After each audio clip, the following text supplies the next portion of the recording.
Welcome to another explainer. Sometimes we really just need to step back from our everyday routines and look at the absolute extremes of human experience. Today, we're distilling some profound everyday life lessons from the intense realities of a soldier's life, pulling directly from our source text, the Soldier's Creed.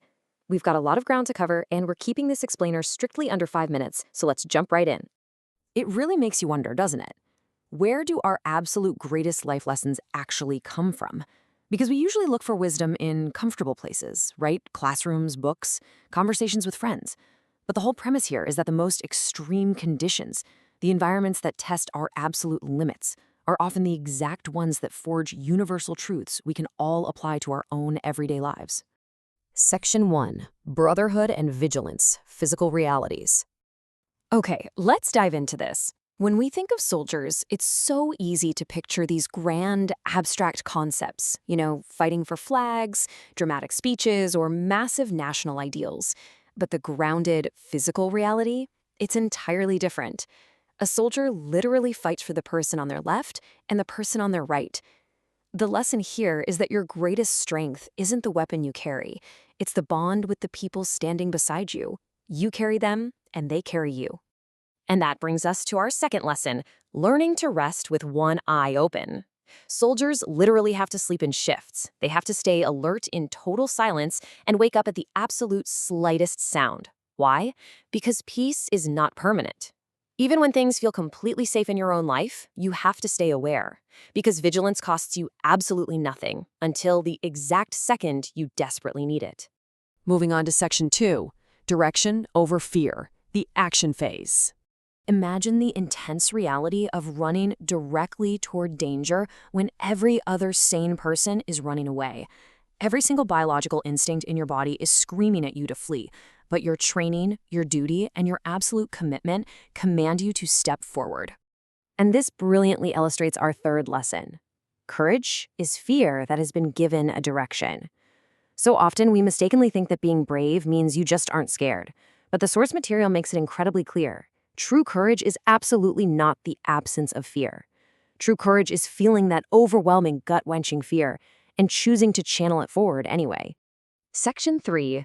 Discipline in the dark, building courage. Now, a soldier's time breaks down fascinatingly. Look at this. 90% of their time is actually spent in sheer boredom, and only 10% is actual chaos. Think about your own mundane daily routines. We all have that massive chunk of downtime, but it's exactly in those seemingly boring hours where true discipline is forged. So how do they actually spend that 90%? Step 1, cleaning. Step 2, waiting. Step 3, marching. Step 4, repeating. Over and over and over again. It is not glamorous, but those endless hours of repetition are exactly what build ironclad discipline. Which brings us to an absolute, undeniable truth.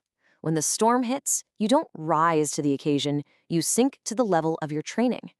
This is the crucial takeaway about preparation. When chaos strikes, you do not suddenly, magically become a superhero. You fall back on your ingrained habits. If you haven't put in the reps during the boring times, you just won't be ready for the storm. Section 4. The Unseen Battles. Inner Psychology. The source notes a truly heartbreaking truth. The physical battle is not the only war. The absolute hardest fight for a soldier very often begins only after the uniform is finally taken off. It's the heavy, invisible burden of carrying memories, carrying ghosts, and sitting with a deafening silence that absolutely no one else in the room can even hear. And that is our fifth and final lesson. Your unseen battles matter just as much as the visible ones. Whether you've actually seen combat or you're fighting quiet struggles in your own everyday life, those hidden challenges are very real. The lesson is to wear your scars quietly, but to honor them deeply, knowing the incredible resilience it took to just survive them. Which leaves us with this final thought. We all have that 90% boredom. We all face moments that demand our courage, and we all carry things others simply cannot see. So I want to leave you with this to reflect on today. What unseen battles are you fighting, and how can you begin to honor them deeply? Thank you so much for joining me for this explainer, and I'll catch you on the next one.